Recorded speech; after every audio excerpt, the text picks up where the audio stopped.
स्थूल अर्थशास्त्र ही अर्थशास्त्राची अशी शाखा आहे जी संपूर्ण अर्थव्यवस्थेचा एकत्रित अभ्यास करते. यात राष्ट्रीय उत्पन्न, एकूण रोजगार, एकूण उत्पादन, गुंतवणूक, बचत, सर्वसाधारण किंमत पातळी, व्यापार चक्र इत्यादी मोठ्या आर्थिक घटकांचा विचार केला जातो. म्हणजेच अर्थव्यवस्थेचे एकूण चित्र समजून घेणे हा स्थूल अर्थशास्त्राचा मुख्य उद्देश आहे. स्थूल अर्थशास्त्राची वैशिष्ट्य: 1. समग्र घटकांचा अभ्यास.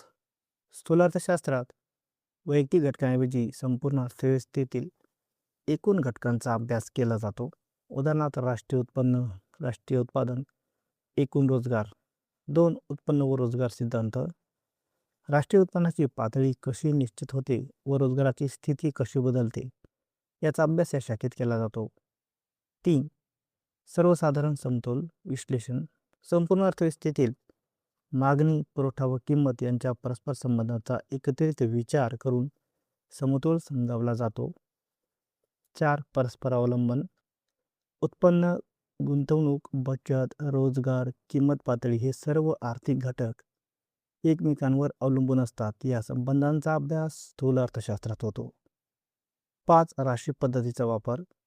स्थूल अर्थशास्त्रात संपूर्ण अर्थव्यवस्थेचा एकत्रित अभ्यास केला जातो, त्यामुळे याला राशी पद्धत असे म्हणतात. 6. आर्थिक वृद्धी व विकासावर भर.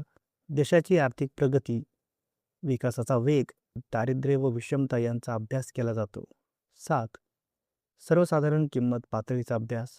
महागाई, तेजी, मंदी यासारख्या घटना समजून घेण्यासाठी किंमत पातळीतील बदलांचा अभ्यास केला जातो. 8. धोरणाभिमुख स्वरूप. स्थूल अर्थशास्त्र सरकारला आर्थिक धोरणे तयार करण्यासाठी मार्गदर्शन करते. उदाहरणार्थ रोजगार वाढविणे, महागाई नियंत्रण.